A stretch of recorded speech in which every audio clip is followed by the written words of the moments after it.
السلام عليكم ورحمة الله وبركاته. الحمد لله نحمده ونستعينه ونستغفره ونؤمن به ونتوكل عليه ونعوذ بالله من شرور أنفسنا ومن سيئات أعمالنا. من يهده الله فلا مضل له ومن يضلله فلا هادي له.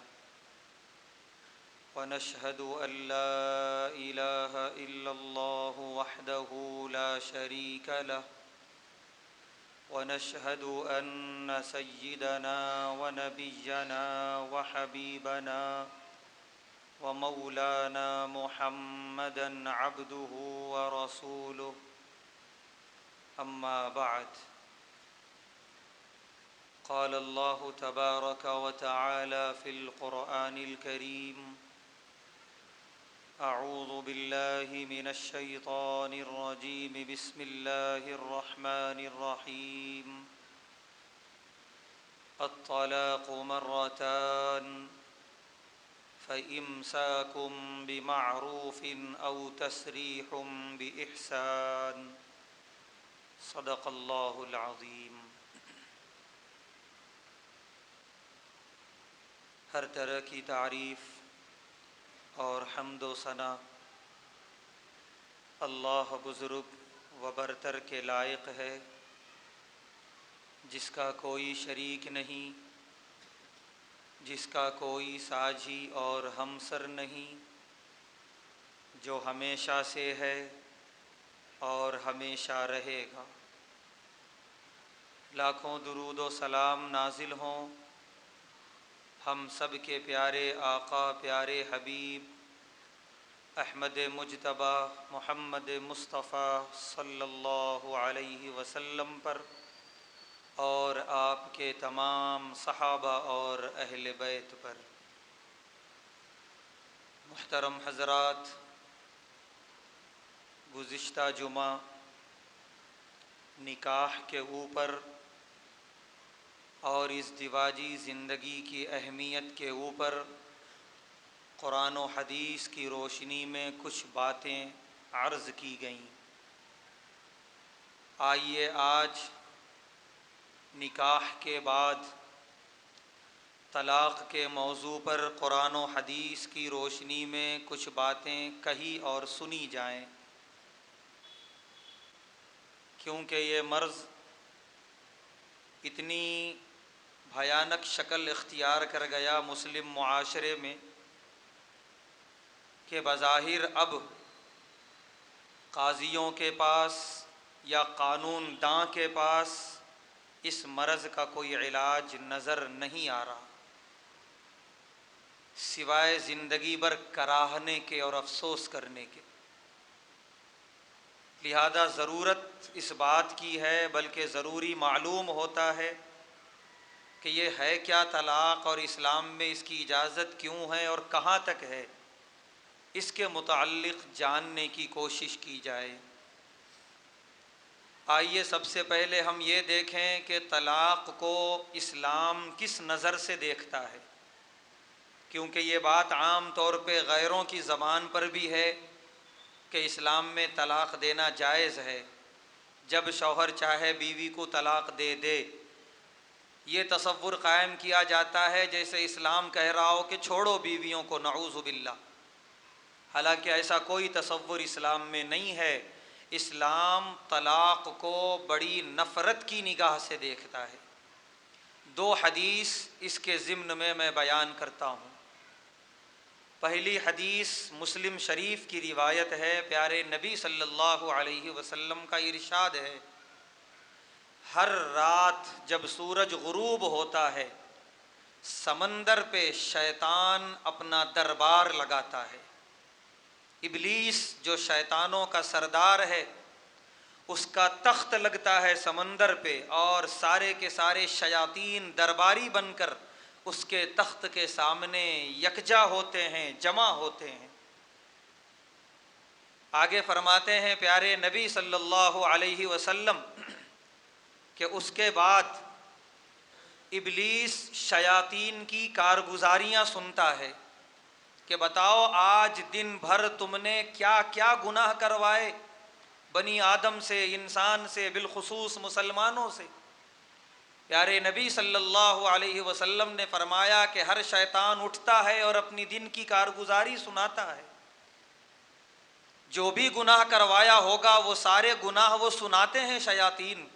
کوئی شیطان کہتا ہے کہ میں نے فلاں سے فلاں کو شراب پلا دی، کوئی کہتا ہے میں نے فلاں سے چوری کروا دی، الغرض بڑے بڑے گناہوں کا تذکرہ ہوتا ہے اور ابلیس بیٹھا سنتا رہتا ہے۔ پیارے نبی صلی اللہ علیہ وسلم فرماتے ہیں کہ اتنے میں ایک شیطان اٹھتا ہے اور کہتا ہے آج دن بھر میں ایک شوہر و بیوی کے پیچھے لگا رہا، اس وقت تک لگا رہا جب تک کہ میں نے دونوں میں جدائیگی نہیں کرا دی۔ حدیث کا لفظ ہے، پیارے نبی صلی اللہ علیہ وسلم فرماتے ہیں ابلیس اپنے تخت پر اٹھ جاتا ہے، بیٹھا ہوا رہتا ہے، کھڑا ہو جاتا ہے، اس کو اپنے قریب بلاتا ہے، اس کو اپنے گلے لگاتا ہے اور کہتا ہے نعم انتا، ہاں تو نے آج کام کیا ہے واقعتاً۔ یہ حدیث پاک ہے مسلم شریف کی، مشکات شریف کی۔ اس حدیث سے صاف طور پہ معلوم ہو رہا ہے کہ طلاق سے شیطان کتنا خوش ہوتا ہے۔ دیگر شیاطین نے بڑے بڑے گناہ کروائے اور کرواتے رہتے ہیں اور ہر دن بڑے بڑے گناہ ہوتے ہیں روئے زمین پر۔ شیطان کے سامنے، ابلیس کے سامنے وہ ساری کارگزاریاں آئیں، وہ بیٹھا سنتا رہا، لیکن جیسے ہی اس نے یہ سنا شوہر و بیوی کے درمیان جدائیگی، وہ اپنی جگہ سے اٹھا ہے خوشی کے مارے، اور جس شیطان نے یہ کارنامہ انجام دیا اس کو اپنے گلے سے لگایا اور تعریف میں کہا نعم انتا، ہاں تو نے کام کیا ہے، آج جو تو نے کارگزاری سنائی اس سے میں بڑا خوش ہوں تمام شیاطین کی کارگزاری سے۔ اس حدیث میں پیارے نبی صلی اللہ علیہ وسلم نے اشارہ دیا، بتایا کہ وہ لوگ جو اپنی بیویوں کے تعلق سے دل میں کدورتیں رکھتے ہیں، اور وہ عورتیں جو اپنے شوہروں کے تعلق سے اپنے دل میں نفرتیں رکھتی ہیں، یاد رکھیں ان کے پیچھے بہت بڑا شیطان لگا ہے، اور یہ شیطان کا سب سے مرغوب اور پسندیدہ کام ہے دن میں۔ بے شک اس روئے زمین پر بڑے بڑے گناہ ہو رہے ہوں گے گناہ کے مقامات پر، لیکن اس مقام پہ، اس گھر کے اندر جو شوہر و بیوی کا اختلاف رونما ہو رہا ہے، اس سے زیادہ بڑا پسندیدہ شیطان کے نزدیک کوئی دوسرا کام نہیں ہے۔ یہ ہو سکتا ہے کہ شوہر بیوی کی نفرت یا بیوی شوہر کی نفرت دل میں رکھے ہوئے ہیں، نمازیں بھی پڑھ رہے ہوں، قرآن کی تلاوتیں بھی ہو رہی ہوں، دیگر اور بھی ذکر و اذکار ہو رہے ہوں، اور وہ یہ سمجھ رہے ہوں کہ ہم بہت نیک کام کر رہے ہیں، عبادت کر رہے ہیں، لیکن یاد رکھیں دل میں جو آپ نے بغض رکھا ہے یہ شیطان کا سب سے پسندیدہ کام ہے۔ دیگر گناہ گاروں کے گناہوں کی وجہ سے شیطان اتنا خوش نہیں جتنا اس گناہ کی وجہ سے خوش ہو رہا ہے۔ اس سے صاف معلوم ہوا کہ اسلام شوہر و بیوی کی جدائیگی کو، طلاق کو اچھی نظر سے نہیں دیکھتا، اس کو نفرت کی نظر سے دیکھتا ہے۔ اور دوسری حدیث جو بہت مشہور ہے، پیارے نبی صلی اللہ علیہ وسلم نے ارشاد فرمایا ابغض الحلال الی اللہ الطلاق، کہ دنیا میں بہت ساری چیزیں حلال کر رکھی ہیں اللہ تعالیٰ نے، ان حلال میں سے سب سے ناپسندیدہ حلال اللہ کے نزدیک طلاق ہے۔ طلاق حلال کب ہے، اس کی شرائط ہیں، وہ ساری تفصیلات قرآن میں موجود ہیں۔ ان تمام شرائط کے بعد قرآن و حدیث کی روشنی ہی میں حلال طریقے سے کسی نے اپنی بیوی کو ایک ہی طلاق دی ہوگی، 3 نہیں دی، اس کے باوجود بھی یہ حلال اللہ کو بہت پسند نہیں بلکہ بہت ناپسندیدہ ہے۔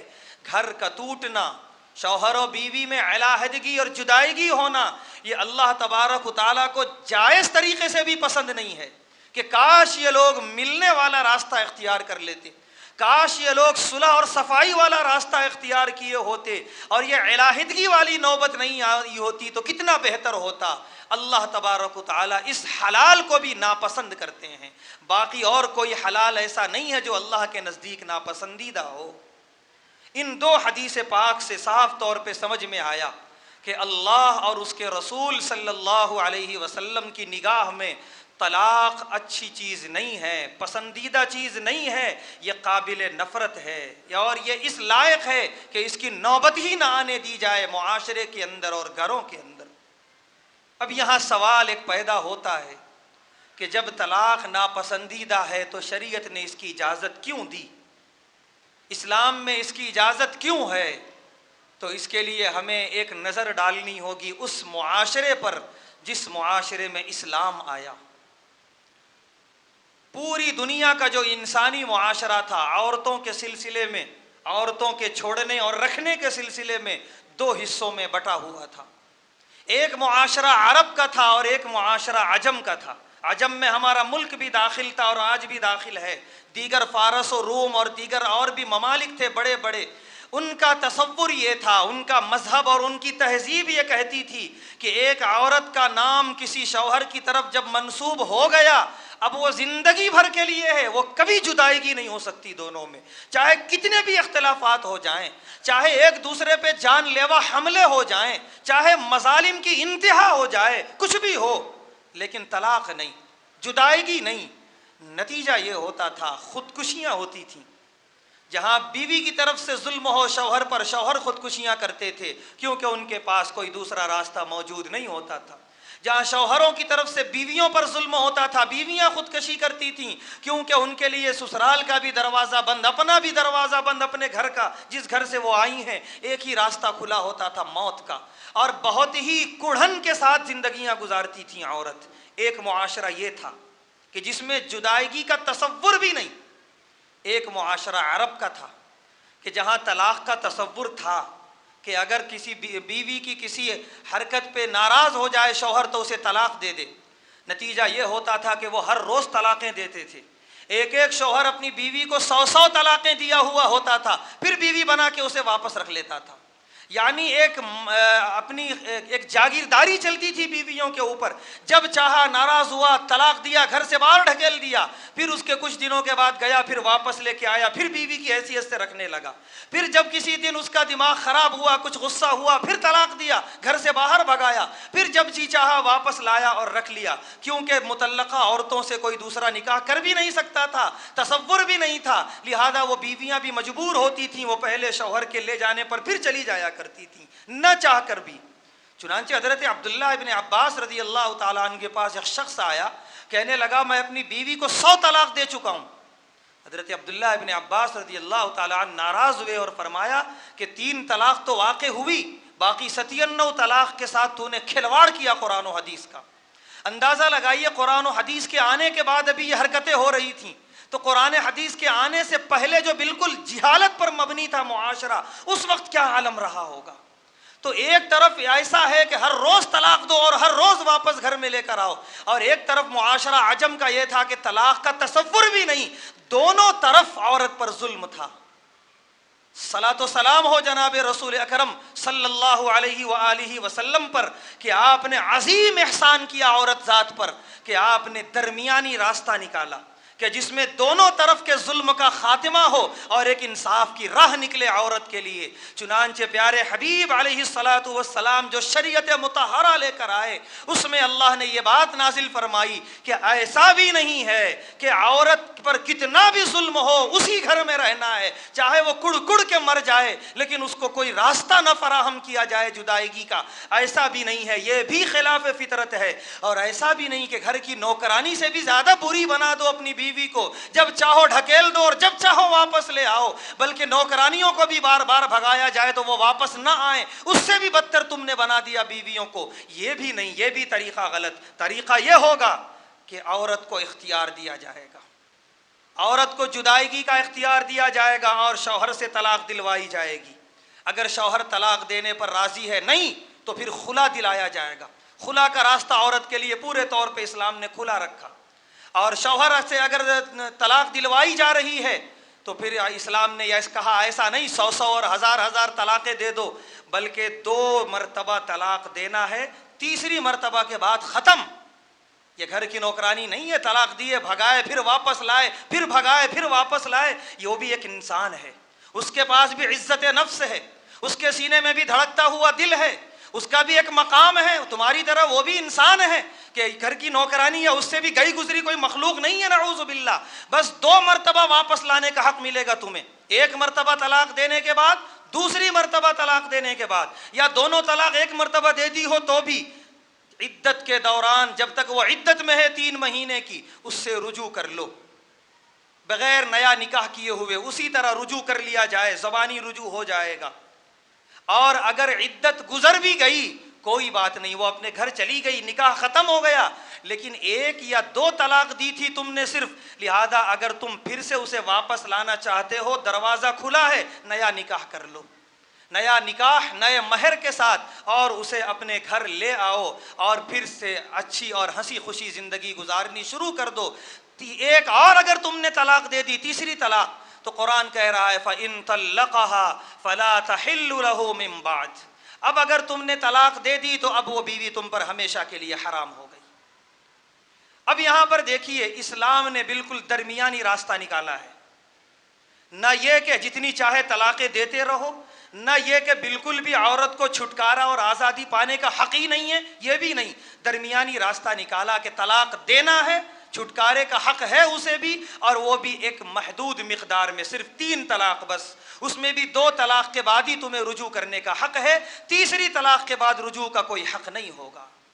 اور تھوڑا سا یہاں پر ہم رکیں، سورہ نساء کے اندر اللہ تبارک و تعالیٰ نے جہاں یہ تفصیل بیان کی، وہاں اللہ تبارک و تعالیٰ نے بالکل براہ راست یہ حکم نہیں دیا کہ جہاں اختلاف ہوا فوراً طلاق دو، جہاں لڑائی ہوئی فوراً طلاق دو، ہرگز نہیں، بلکہ قرآن نے کہا کہ ٹھیک ہے بیویوں کی غلطیاں ہیں، فَعِظُوهُنَّ، انہیں نصیحت کرو، تم کر سکتے ہو تم کرو، کوئی اور اہل علم ہے قرآن و حدیث کے جاننے والے، ان سے نصیحت کراؤ، جو طریقہ اختیار کر سکتے ہو سمجھانے کا، قرآن و حدیث کی روشنی میں یہ پہلی سیڑھی ہے، پہلا زینہ نصیحت کا۔ اگر یہ کارگر کر جائے الحمدللہ، بہت اچھی بات، اور کارگر ہوتا ہے۔ قرآن و حدیث کی روشنی میں جب باتیں رکھی جائیں، انا کو مارنے کی بات کی جائے، فضیلتیں بیان کی جائیں قرآن و حدیث کی روشنی میں، شیطان کا اثر ٹوٹتا ہے، اللہ کی رحمت غالب آتی ہے، پھر سے وہ گھر جڑتا ہے، پھر سے وہ گھر بنتا ہے۔ پھر آگے اللہ نے فرمایا اگر اس میں بھی بات نہیں بنی وَهْجُرُوهُنَّ، تو ہلکا سا ان کی علیحدگی اختیار کی جائے، گھر کے اندر رہتے ہوئے، گھر سے باہر نہ بھیجا جائے۔ اور یہ علیحدگی طلاق والی نہیں ہے، بس یوں ہی کہ جو آپسی جو گہرے تعلقات ہوتے ہیں شوہر و بیوی میں، ذرا سا اس میں وقفہ دیا جائے، ذرا سا اس میں تھوڑا سا دوری اختیار کی جائے، تاکہ اس سے بھی تھوڑا سا بیوی کو کچھ بات سمجھ میں آئے۔ یہ والا طریقہ بھی کارگر کر گیا الحمدللہ، اور اگر نہیں کر گیا تو پھر قرآن نے فرمایا وَاضْرِبُوهُنَّ، ہلکی سی سختی کی جا سکتی ہے۔ سختی کا کیا معاملہ، کھانے اور پینے میں کوئی سختی نہیں کرنا ہے، اسی طرح کھلانا ہے، اسی طرح پلانا ہے۔ سختی کا معاملہ کیا ہے، اس وقت کا جو دارالقضاء یا جو بڑے مفتی ہیں ان سے رجوع کیا جائے، وہ بیوی کی نافرمانی یا اس کی غلطی دیکھ کر وہ سختی کو تجویز کریں گے کہ کس طرح کی سختی ہو، کوئی ایسی سختی نہیں کہ جس سے بہت بڑی سزا تصور ہو، ایسا نہیں۔ اگر اس سے بھی بات بن گئی تو الحمدللہ، اللہ فرما رہے ہیں فَإِنْ أَطَعْنَكُمْ، اگر وہ اطاعت کی طرف راغب ہو گئیں، وہ نافرمانی چھوڑ دیں، فساد ان کے مزاج سے نکل گیا تو الحمدللہ، اب کوئی اور راستہ تلاش نہ کرو ان کے لیے۔ اور اگر یہ بھی راستہ کارگر نہ ہوا سختی والا، تو ابھی بھی اسلام کہہ رہا ہے ابھی بھی طلاق کے بارے میں سوچنا نہیں ہے، 3 راستے بتا دیے، نصیحت کے اور ہجران کے، ہلکی سی علیحدگی کے، اور تیسرا راستہ سختی کا۔ اس پر بھی اگر بات نہیں بنی تو پھر اسلام کہہ رہا ہے ایک راستہ اور اپناؤ، وَإِنْ خِفْتُمْ شِقَاقَ بَيْنِهِمَا فَابْعَثُوا حَكَمًا مِّنْ أَهْلِهِ وَحَكَمًا مِّنْ أَهْلِهَا، اب دونوں خاندان کے جو بڑے تجربہ کار بزرگ حضرات ہیں، اہل فراست ہیں، سمجھ رکھنے والے ہیں، وہ بیٹھیں، دونوں خاندان کے بڑے بڑے لوگ بیٹھیں، اور دونوں بیٹھ کر دونوں کو، شوہر و بیوی کو آمادہ کرنے کی کوشش کریں، مل جل کر رہنے کی کوشش کریں، کیونکہ یہ جب دونوں خاندان کے لوگ اپنی اپنی عزت لے کر بیٹھیں گے ان شوہر و بیوی کے سامنے، اس بات کی قوی امید ہے کہ انشاءاللہ پھر بات بنے گی۔ اللہ نے فرمایا ان یریدا اصلاحا یوفق اللہ بینہما، اگر یہ بیٹھنے والے لوگ اصلاح کے ارادے سے بیٹھے اللہ توفیق دے گا دونوں میں اتفاق کی اور اتحاد کی۔ اللہ پوری ضمانت لے رہے ہیں اس بات کی۔ اگر یہ والا راستہ بھی کام نہیں کیا، اس والے زینے پر آنے کے بعد بھی یہ چوتھا آپشن اگر اس پر بھی بات نہیں بنی، تو پھر اب اس کا مطلب یہ ہے کہ یہ شوہر و بیوی کا مزاج بالکل بھی آپس میں موافقت نہیں رکھتا۔ اب زبردستی تسلط نہیں ہونا چاہیے، اب زبردستی ان کے اوپر جبر نہیں ہونا چاہیے مل کر رہنے کا، کیونکہ کوئی ایک ظالم اور کوئی ایک مظلوم بن کے پھر زندگی بھر رہے گا اور پھر وہاں سے بڑے برے راستے کھلیں گے ظلم کے۔ اسی لیے اب اسلام نے سورہ بقرہ میں اللہ نے فرمایا اب یہ 5ویں نمبر پہ تم طلاق کا راستہ اختیار کرو، اور وہ بھی خبردار الطلاق مرتان، طلاق دو 1 یا 2 مرتبہ، بس تیسری مرتبہ زبان پہ لانا نہیں چاہیے تمہیں۔ 2 مرتبہ طلاق دینے کے بعد اللہ فرما رہے ہیں بیوی تو عدت میں چلی گئی، اب تمہیں سوچنے کا پورا موقع ہے، 3 مہینے کا وقت ہے عدت کا۔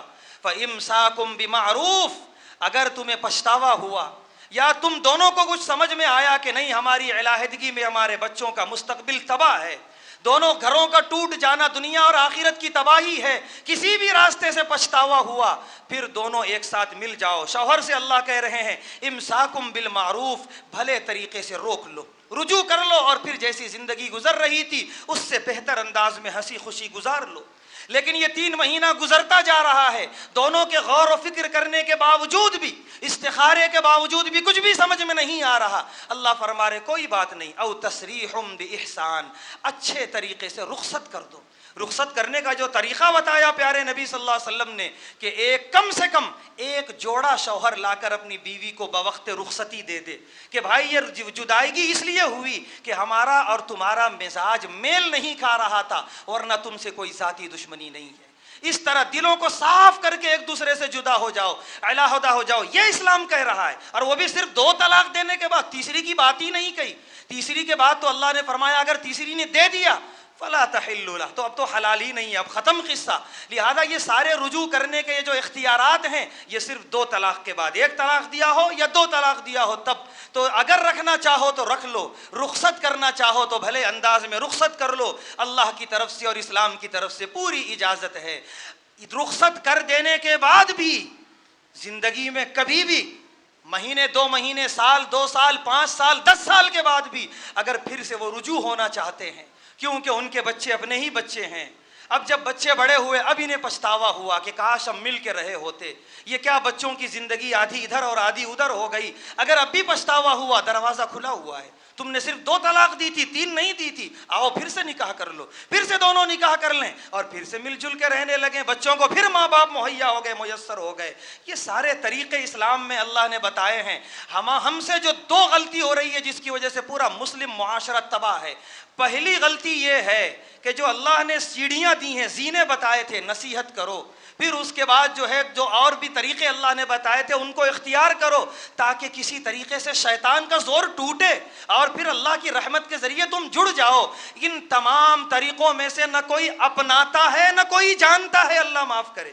کتنے ایسے شوہر ہیں جن کو پتہ ہی نہیں ہے، ان کو اتنا معلوم ہے جب غصے میں آؤ بس اپنی ڈھارس اور اپنا سب کچھ جو نکالنا ہے طلاق کے ذریعے نکال دو، ٹھنڈے ہو جاؤ، ختم، 3 طلاق دے دو، بھگا دو بیوی کو، اور بعد میں دارالقضا کے چکر لگاؤ کہ اب کیسے ہوگا، اب کیا ہوگا۔ تو پہلی غلطی یہ ہے کہ ان سیڑھیوں کے ذریعے ہم نہیں پہنچتے، ان زینوں کے ذریعے ہم نہیں پہنچتے۔ اگر ان سیڑھیوں کو اپنائیں گے رب کعبہ کی قسم طلاق کی نوبت ہی نہیں آئے گی، اس سے پہلے ہی معاملہ حل ہو جائے گا۔ اتنی کشش ہے اللہ کے ان احکامات میں، پیارے حبیب صلی اللہ علیہ وسلم کی ان تعلیمات میں۔ تو پہلی غلطی ہم یہ کرتے ہیں۔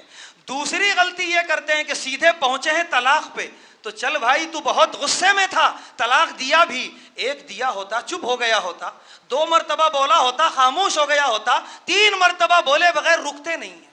3 مرتبہ طلاق دینے کے بعد جب جا کے ان کا غصہ ٹھنڈا ہوتا ہے، اور اس لیے ٹھنڈا ہوتا ہے کہ شیطان جا چکا ہوتا ہے، کیونکہ شیطان اپنا کام کرا دیا، اور آج روئے زمین پر شیطانوں کا سب سے پسندیدہ کام ہو گیا، وہ ہنسی خوشی چلا جاتا ہے، شیطان رخصت ہوتا ہے اور یہ جناب ہوش میں آتے ہیں یہ میں نے کیا کر دیا، اب اس کے بعد ادھر سے ادھر چکر لگاتے ہیں۔ اگر قرآن و حدیث کی تعلیمات پر ہلکی سی نظر ہوتی، ان موٹی موٹی باتوں پر ذرا سا بھی اگر معلوم ہوتا، علم ہوتا، تو ضرور وہ پہلے ہی ہی شیطان کے زور کو توڑ چکے ہوتے اور اسے کامیاب نہ ہونے دیتے۔ تو دو غلطیاں، ایک تو سیدھے طلاق پہ آتے ہیں ہم پہلے ہی آپشن پہ، اور دوسری غلطی 3 طلاق دیے بغیر ہم رکنے پہ راضی نہیں ہوتے۔ ان 2 غلطیوں کی وجہ سے پورا مسلم معاشرہ کراہ رہا ہے۔ اگر مسلم معاشرے کی تصویر دیکھنا ہے، کسی بھی شہر کے کسی بھی دارالقضاء کے پاس 1 گھنٹہ کھڑے ہو جائیں، یا جو عورتوں کا جو پولیس کا محکمہ ہے جہاں عورتیں اپنے مسائل لے کر پہنچتی ہیں، آدھا گھنٹہ کھڑے ہو جائیں، دیگر اور مسئلے 1-2 آتے ہیں، 99 مسئلے طلاق کے آتے ہیں۔ اور کیا ہوا ہے؟ 3 طلاق دے چکا ہے، قصہ ختم۔ جب دروازہ بند ہو گیا تب پہنچے ہیں جناب والا حل کرانے کے لیے۔ اب تو حل کا کوئی راستہ ہی نہیں ہے۔ پہلے یہ سارے مسائل معلوم ہوتے، جانے ہوتے، ان طریقوں کو اپنائے ہوئے ہوتے تو یہ دروازہ بند نہ ہوتا، ایک نہیں کئی دروازے کھلے ہوئے ہوتے واپسی کے اور رجوع کے۔ لیکن لا علمی اور جہالت کی وجہ سے یہ حرکتیں ساری ہوتی ہیں۔ اور ایک راستہ اللہ نے رکھا ہے خلا کا، کہ شوہر کی طرف سے حد سے زیادہ ظلم ہو رہا ہے اور طلاق بھی نہیں دے رہا ہے۔ اور اس وقت ملک میں یہی کیفیت بنی ہوئی ہے۔ طلاق کے خلاف قانون آ گیا، اگر طلاق دے دیں گے 3 طلاق تو سیدھے جیل ہے، لہذا طلاق دو مت، اور خلا بھی دینے کو تیار نہیں ہوتے، معلق کیے ہوئے ہوتے ہیں بیویوں کو۔ ایسے قانون بننے کے بعد ایسے ہزاروں واقعات ہیں ملک کے اندر کہ بیویوں کو معلق رکھ دیا گیا، نہ طلاق دے رہے ہیں نہ خلا دے رہے ہیں۔ بیویاں خلا لینے کے لیے تیار ہیں لیکن دینے کے لیے تیار نہیں ہے، راضی نہیں ہے۔ تو لہذا ایسے شوہر خوب اچھی طرح سمجھیں کہ کسی ایک انسان کو زندگی بھر معلق کر کے رکھنا، تم حج کرے ہوئے رہو، عمرے لے کے پہنچو اللہ کے پاس، نمازیں لے کے پہنچو، تم کو بلا حساب و کتاب جہنم میں ڈھکیلنے کے لیے کافی ہے۔ کسی ایک عورت کو زندگی بھر معلق کر کے رکھنا کوئی معمولی چیز نہیں ہے۔ لہذا یا تو اپنانا ہے تو پورے طور پہ اپناؤ، یا طلاق دو، تم نہیں دے رہے ہو تو وہ خلا لے رہی ہے تو اسے خلا دو۔ خلا کی صورت میں ایک اور بھی جو ہے بدماشی چل رہی ہے کہ جب عورتیں خلا لینی جاتی ہیں تو اسلام نے یہ اجازت دی ہے کہ شوہر جتنا مہر دیا ہے بیوی کو اتنا واپس مانگ سکتا ہے۔ وہ بھی قاضی دیکھیں گے، جو اب دیکھتے نہیں ہیں، دیکھنا چاہیے کہ غلطی کس کی زیادہ ہے۔ اگر واقعتاً شوہر کی غلطی زیادہ ہے تو مہر بھی واپس نہیں ملے گا، لیکن اسلام نے یہ کہا کہ اگر غلطی کچھ بیوی کی بھی ہے تو کوئی بات نہیں، جتنا شوہر مہر دیا ہے بیوی کو اتنا واپس لے سکتا ہے، اس سے زیادہ لینے کی اجازت نہیں ہے۔ آج کل جو شوہر خلا کے لیے تیار ہو رہے ہیں اتنے بڑے بڑے منہ کھول کر، وہ فلاں والی زمین میرے نام کر دو، 10 لاکھ روپے مجھے لا کے دو تب جا کے میں خلا کے پیپر پہ جو ہے دستخط کروں گا، اس سے پہلے نہیں، یہ سب حرام ہے۔ پہلے تو نکاح کے وقت میں جوڑے اوڑے کی رقم لے کے حرام کام کرے وہ کیا کم ہے، اب چھوڑنے کے وقت پھر اور ایک اور حرام کام کا مطالبہ کر رہے ہیں۔ جتنا مہر دیا اتنا ہی لو۔ ایسے بھی شوہر ہیں، یعنی افسوس ہوتا ہے دیکھ کر، مہر دیے بھی نہیں ہے ابھی تک، اور خلا کے وقت میں منہ کھول کے بیٹھے ہوئے ہیں اتنی بڑی زمین ہونا مجھے، جب جا کے میں خلا کے پیپر پہ جو ہے دستخط کروں گا۔ مہر بھی نہیں دیا اور الٹا جو ہے خلا میں اتنے لاکھ مانگ رہے ہیں۔ اللہ کا ڈر نہیں ہے، آخرت کا خوف نہیں ہے، اللہ کے سامنے کھڑے ہو کر حساب دینے کا کوئی استحضار نہیں ہے، اس لیے یہ سارا معاشرہ ہے۔ اور ماشاءاللہ ایسے شوہر پہلی صف میں بھی نظر آئیں گے، ایسے شوہر کبھی کبھی عمرے کر کے گلے ملتے ہوئے بھی نظر آئیں گے۔ تمہارے منہ پہ ہے ایسا عمرہ اور ایسی نمازیں، اگر تم اس طریقے کی زندگی گزار رہے ہو، اپنی بیویوں کے ساتھ اگر اس طرح ظلم کر رہے ہو، معاملات میں ایسے ایسے منہ کھول کے بیٹھے ہوئے ہو، یہ عبادتیں تمہیں نہیں بچائیں گی، یہ کوئی اور نہیں ہے، پیارے نبی صلی اللہ علیہ وسلم نے مختلف احادیث میں فرمایا ہے۔ اسی لیے خوب اچھی طرح یاد رکھیں کہ یہ طلاق، یہ خلا، یہ پسندیدہ چیز نہیں ہے اسلام کی نگاہ میں۔ اور آخری بات کہہ کے اپنی بات ختم کرتا ہوں کہ 3 طلاق کے بعد جو ایک نام لیا جاتا ہے حلالہ کا، یاد رکھیں یہ ملعون ہے، یہ کام ملعون، بدنام کیا جاتا ہے اسلام کو کہ اسلام میں حلالہ، نعوذ باللہ من ذالک۔ پیارے نبی صلی اللہ علیہ وسلم نے فرمایا حلالہ اگر کسی نے کیا، حلالہ کرنے والا کروانے والا دونوں پہ لعنت ہے، دونوں حرام ہے۔ پیارے نبی صلی اللہ علیہ وسلم نے فرمایا حلالہ کا مطلب یہ ہے کہ ایک عورت کو 3 طلاق دے دی گئی، اب وہ اپنے پرانے والے شوہر کے لیے اس وقت حلال ہوگی جب دوسرا شوہر نکاح کر کے اسے چھوڑے۔ یاد رکھیں وہ چھوڑے اپنی مرضی سے، یا اس کا انتقال ہو جائے، کوئی اور وجہ ہو، اس کی وجہ سے اگر چھوڑا ہو تب جا کے پہلے کے لیے حلال ہوگی۔ اسی شرط پہ نکاح کیا جا رہا ہے کہ تم چھوڑ دینا تاکہ وہ پہلے والے شوہر کے لیے حلال ہو جائے۔ فقہا کی نگاہ میں وہ نکاح نہیں نہیں ہے۔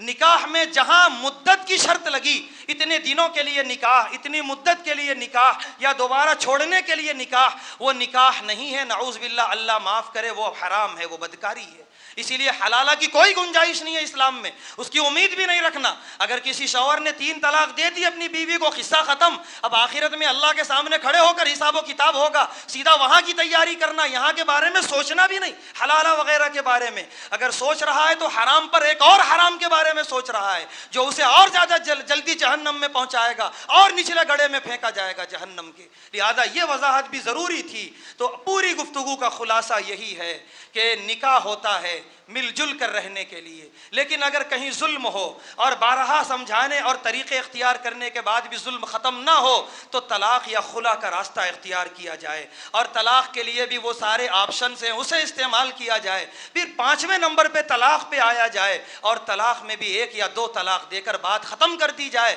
تاکہ پھر زندگی میں دروازہ بند نہ ہو، دروازہ کھلا رہے۔ ضرورت اس بات کی ہے کہ یہ بات سب کو معلوم، نوجوانوں کو بالخصوص جو نئے شادی شدہ ہیں انہیں معلوم ہو، اور وہ اسی کے مطابق زندگی گزاریں۔ مسلم معاشرہ طلاق اور خلا جیسی لعنتوں سے پاک ہو۔ اللہ تبارک و تعالیٰ سے دعا ہے، اللہ تبارک و تعالیٰ ہم تمام کو اور پورے مسلم معاشرے کو اتحاد اور محبتوں کے ساتھ رہنے کی توفیق عطا فرمائے۔ طلاق اور خلا جیسی نوبتوں سے اور اس طرح کی لعنتوں سے ہمیشہ ہمیش کے لیے حفاظت فرمائے۔ وآخر دعوانا الحمدللہ۔